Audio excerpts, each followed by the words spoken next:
Здравствуйте. Hello and welcome to Russian language class. So let's quickly revise some of the topics we learned in the previous lesson. If you remember, we had discussed the perfective and imperfective aspects of the verbs in Russian. Where do we use perfective aspect and where do we use imperfective aspects? What do they mean and their uses? So let's revise the perfective and imperfective aspect of verbs. Каждый день я читаю газету. Каждый день я читаю газету. Каждый is every день, day, я читаю газету. Every day I read newspaper.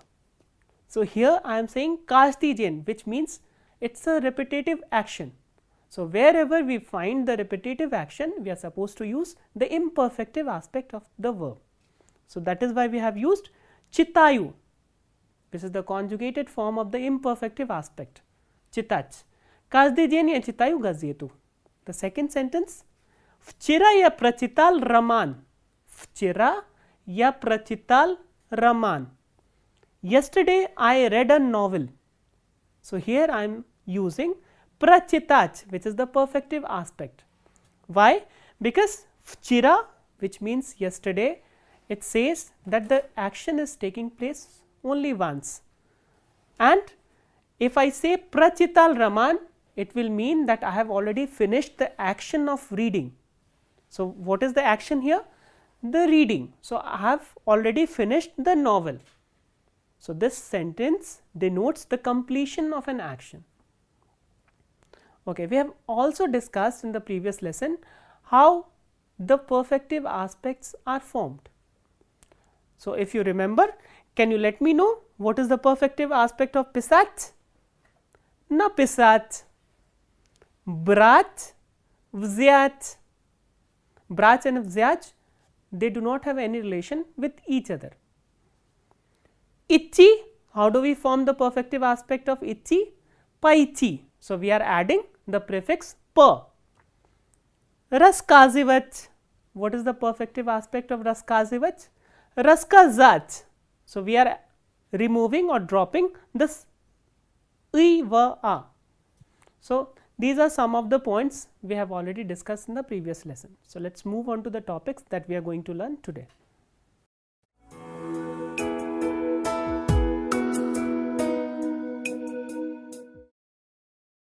We will start the lesson with a very small topic. We will look at the words почему, потому что and поэтому. Почему is an interrogative word which means why, and потому что and поэтому are used to answer the questions with the word почему. Let's look at the examples where these words have been used. Почему сегодня вы не идете на работу? Почему сегодня вы не идете на работу? Why today you are not going to work? So why aren't you going to work today? And how do we answer this question? We can use either потому что or поэтому. Потому что is because and поэтому is that is why or therefore. And the meanings of the words are written here. Я не иду на работу, потому что у меня температура. Я не иду на работу, потому что у меня температура.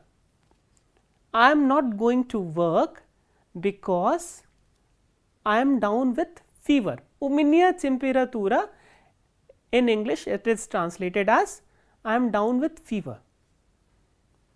Я не иду на работу, потому что у меня температура. And one more thing you have to remember, that before writing потому что you have to put a comma.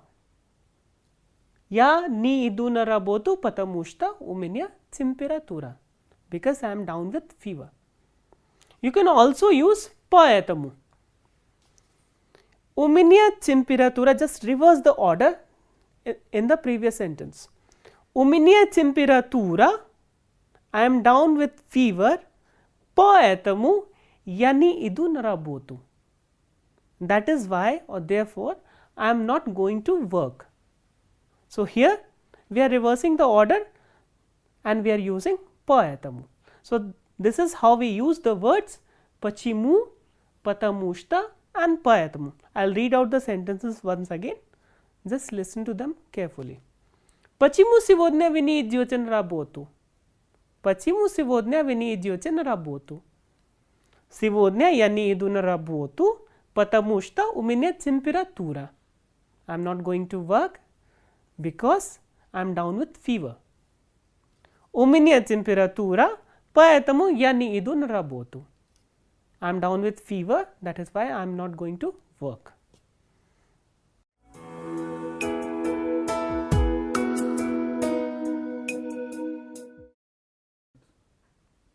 The next topic for this lesson we have today is the past tense of the perfective aspects. So, how do we denote past tense with the verbs of perfective aspects? As I have already told you that there is no present tense of the perfective aspect of verbs. So, how do we form the past tense forms from the perfective aspect? So, the procedure or the process is the same. What we do is we drop the ending the and soft sign and add la, la, lo and li to the stem. So, napisat, napisal, napisala, napisala and napisali. Napisat is to write. So, this is the perfective form of pisat.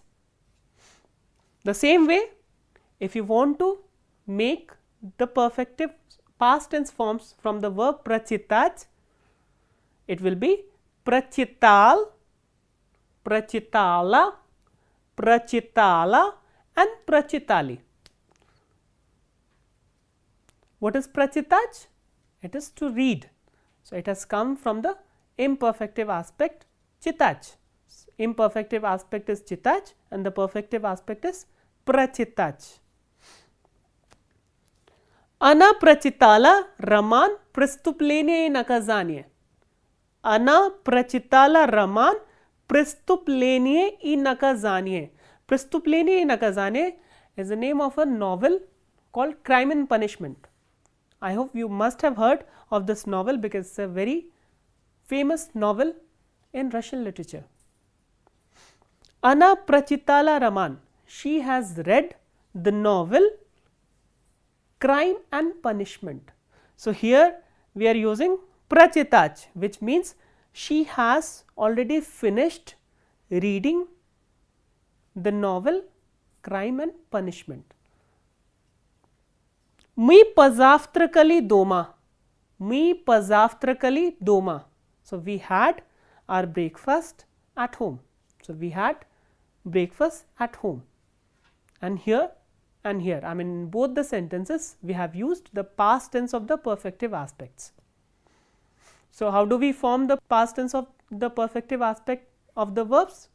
We do the same thing, we drop the ending the and soft sign and add la, la, lo and li.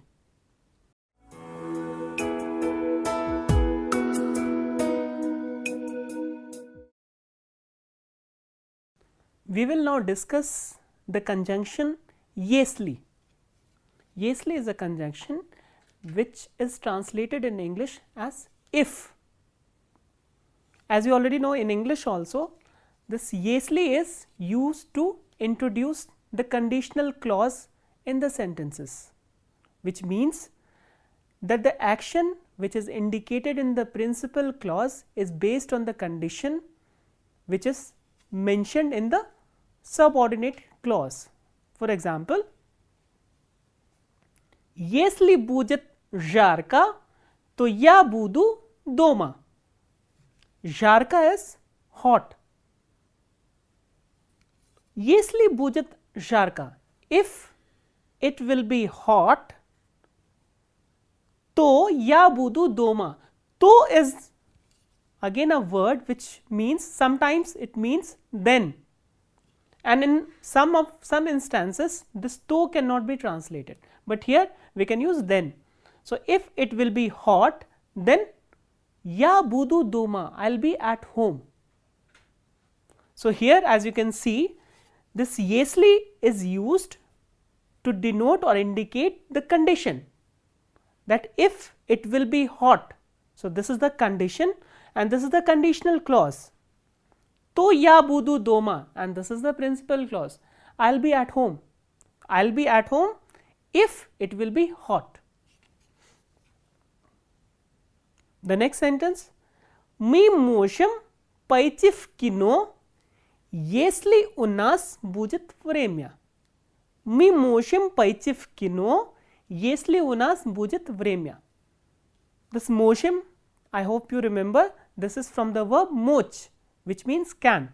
So, we can, paichi is the perfective aspect of the verb ichi, ichi which is to go and to come. Mi mosham paicif kino, we can go to a movie yesli unas bujit vremya, if we have time. So, again yesli is used to introduce the condition on which the action in the principal clause is based. So, we can go to the movie only if we have time. So, here again the action indicated in the principal clause is based on the condition mentioned in the conditional clause. So, this is how we used the conjunction yesli, which means if. So, I will read out the sentences once again, just listen to them carefully. Yesli bujit jarka to ya budu doma. So, if it will be hot, I will be at home. Mi moshim paicif kino yesli unas bujit vremya. We can go to a movie if we have time.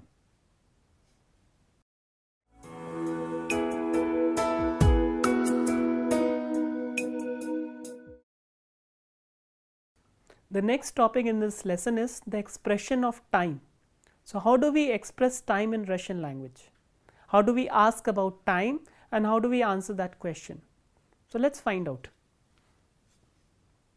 So, how do you ask question in English about time? What is the time now? The same way in Russian, there are two variants with which you can ask about time. Skolka сейчас времени. Skolka, we have done this word before, it means how much or how many.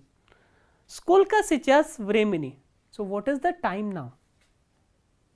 Vremya is time. Который час сейчас. This sentence also means the same thing. What is the time now? So, these are the two ways we ask a person about time. So, now the question is, how do we answer these questions? Obviously, we have to use hour and minute. So, for the beginning we will use the 24-hour format. So, for that you need to know the words which denotes hour and minute. In Russian, hour is час and minute is minuta, and you have to remember three forms in order to be able to answer these questions. With one we use час, один час, 1 hour, adna minuta, 1 minute. So, with one we use один час and adna minuta. As you already know that один has three forms, один masculine, adna feminine and adno neuter. So, since minuta is a feminine gender noun, we will use adna minuta. But if the number is 2, 3, 4, then we use dva chissa. This chas becomes chissa. Dva chissa, 3 chissa, chitri chissa, 2 hours, 3 hours, 4 hours. Dve minuti. So, minuta becomes minuti. Dve minuti, 3 minuti, chitiri minuti. Again we have two forms of the cardinal numbers dva. Dva is used with masculine nouns and neuter nouns, and dve with feminine gender nouns. That is why I have written here in brackets dve, dve minuti, 2 minutes. 3 minuti 3 minutes. 4 minuti 4 minutes. Now, if the number is 5 up to 20, 5, 6, 7, 8 and up to 20, then we cannot use chas or chissa. We have to use chisof. Chisof. And if you want to use minutes, then we have to use minut. So, there are 3 forms for each one of them. For chas, it is chas with 1, chissa with 2, 3, 4 and chisof with 5 onwards. For minuta, we have minuta for 1, minuti for 2, 3, 4 and minut for 5 onwards. So, now let us try to answer the questions skolka se chas vremeni or katori chas se chas. I have written some time here 20:35, it is actually 8:35, but we will be using 24 hours format. So, how do you say 20 in Russian? 20 is 20. So, how will you say it is 20 hours and 35 minutes? You already know the forms of hour and minute. So, 20 is 20 and as you can see 20 is here. So, with 20 we will use chisof. 20 chisof 35. 30 is 30 and 5 is 5. 35. Again 35 is here. The third form of minute we will use, which is minut. 20 часов 35 minut. So, this is how we denote time in Russian. Let us take another example. How will you say 2:23 in Russian? So, with 2 we are supposed to use this form, which is chissa. 2 chissa. What about 23? How do you say 23 in Russian? 23. 2 chissa 23. Again this 3 comes here. So, we will use the second form of minute. 2 chissa 23 minuti. 2 chissa 23 minuti. Third example 151. So, how will you say that it is 151 now? For 1 we will use the first form, which is chas. Сейчас, час. And what about 51? How do you say 51? 50 is 50 and один is 1. 50 один, again we have to use minuta.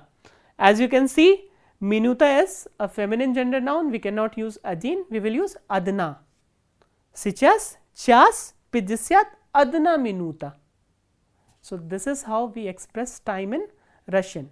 We will, apart from this question, we will also be doing another construction, во сколько, at what time. I have told you about how to express time in Russian. Now, the next topic we have is how do we express the time of an action. For example, во сколько. Во сколько means at what time. So, if somebody asks you at what time you do this, you do that, you did what. So, how do we answer this question? We answer this question using the preposition were and then we give the time, and time will be expressed in the same way that we have used in the previous topic. So, we will use chas, chissa, chisov and minuta, minuti and minut. Okay, let us take some of the examples. So, I have written some of them, we will go through each one of them individually.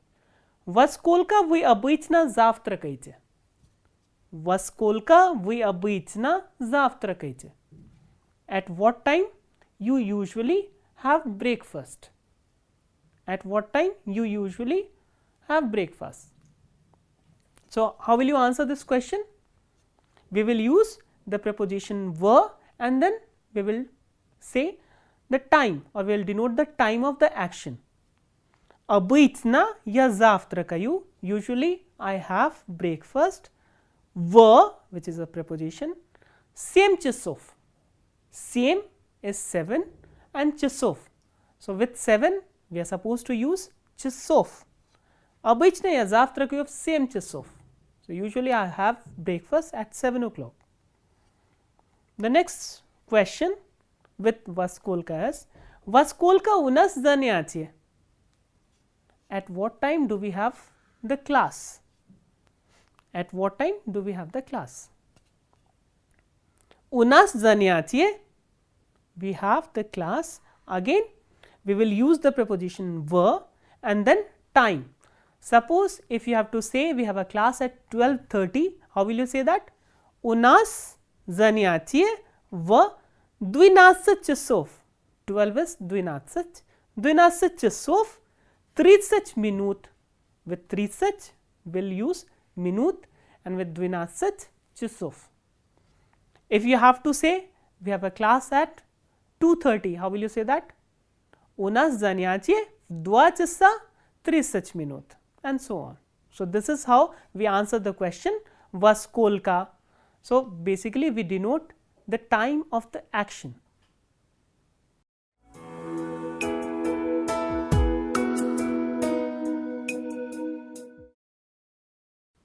Now, we will look at two words, можно and нельзя. Можно and нельзя. Можно is translated in English as it is possible, or one can, or it is allowed, and нельзя can be translated in English as it is not allowed, it is not permissible, or one cannot. So, how do we use these two words? Both these words are mainly used in the impersonal sentences.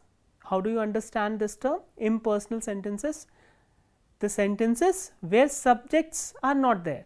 So, there are no subjects in the sentences. Those sentences are called impersonal sentences. For example, можно войти. Можно войти. Можно войти is may I come in, or can one come in? And how do you answer this question? Пожалуйста, affirmative answer. If you are going to answer in positive. Пожалуйста, or входите, please come in.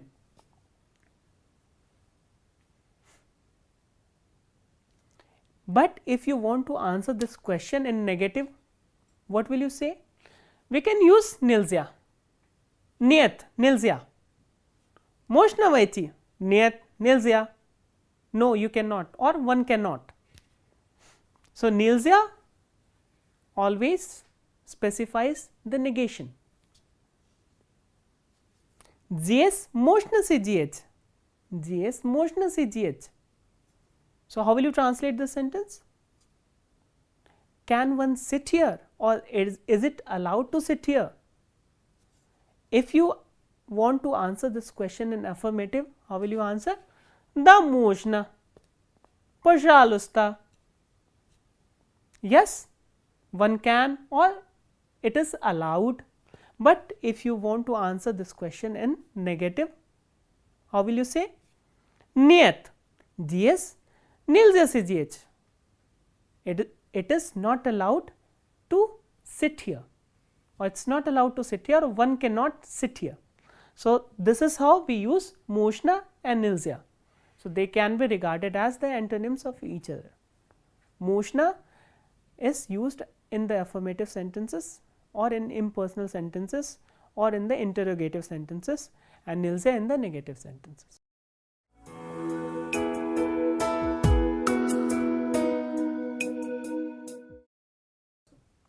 Now, we will be discussing about the determinative pronoun vez. Determinative pronoun vez can be used both as an adjective or as a pronoun. When it is used as an adjective, it means all or every, but when it is used as a pronoun, it means everyone, everybody, or everything. So, there are different forms of vase in different cases. So, we have so far learned 3 cases: nominative, prepositional and accusative. So, let us have a look at the forms of vase in the 3 cases that we have learned so far. In the nominative, the masculine form is vase, feminine is sya, neuter syo and plural sye. Vase, sya, syo and sye. In the prepositional case, masculine form of vase is syom, feminine is syei, neuter syom, it is same as the masculine form, and the plural syek, syom, syei, syom and syech. These are the forms of vase in the prepositional case. Now, come to accusative case. So, which forms of vase is there in the accusative case? So, if the masculine form is used in the accusative case, it is sivo and vase. So, there are 2 forms in the accusative case for the determinative pronoun vase. Why? Because we have already discussed that for animate nouns and for inanimate nouns, the forms are different. So, if the noun is animate, then we will use sivo. So, if vase is used with an animate noun, then the form that it will take in the accusative case will be sivo, and if the noun is inanimate, then it will be vase, sivo, vase in the masculine noun, or in the masculine if it is used with the masculine noun. Feminine nouns. So, which form of vase is used in the feminine noun? In the accusative case, it is syu. Why? Because we have learnt that ya changes to you and a changes to you in the feminine gender nouns in the accusative case. So, sya changes to syu. Neuter gender noun does not change, and in the plurals again we have 2 forms. For animate nouns we have syech, and for inanimate nouns we have sye. So, these are the forms of vase we use in different cases. Let us have a look at the examples of vase where it has been used as an adjective and as a pronoun. So, let us first start with the sentences where it has been used as an adjective. Ani sieli syu yidu. Ani sieli syu yidu. Sieli has come from the verb jest, which is to eat. So, this is the perfective form of jest, siest. Ani sieli, they had all the food. Yida is food. They had all the food. So, here sya has been used as an adjective. The second sentence, my vyuchili Sieslava. My vyuchili Sieslava. Vyuchich again is a perfective form, perfective aspect of the verb uchich, which is to learn. So, we learned all the words. Again sie here has been used as an adjective. We learned all the words. Next sentence, Почти все были на концерте. Почти все были на концерте. Concert is concert. Почти is almost. Almost everyone was there at the concert. So, here все is not used as an adjective, it has been used as a pronoun. Почти все были на концерте. Almost everyone was there at the concert. Next sentence, все хорошо, что хорошо кончается. Все хорошо, что хорошо кончается. Here again, все is not used as an adjective, it has been used as a pronoun. Все хорошо. All's well or everything is well that ends well. Кончать you already know is to end or to finish. So, all's well that ends well, it is a proverb in English also, and this is the Russian counterpart of that proverb. Все хорошо, что хорошо кончается. So, all's well that ends well. So, this is about the determinative pronoun vесь. With this I conclude this lesson. So, what all we have learned in this lesson? We learned the words почему, потому что, поэтому. We also learned the conjunction если, and apart from that we also learned можно and нельзя, and towards the end we learned the determinative pronoun весь. In addition to these topics, we also learned how to express time in Russian. So, this is all we have for today. Let us meet in the next class. Till then,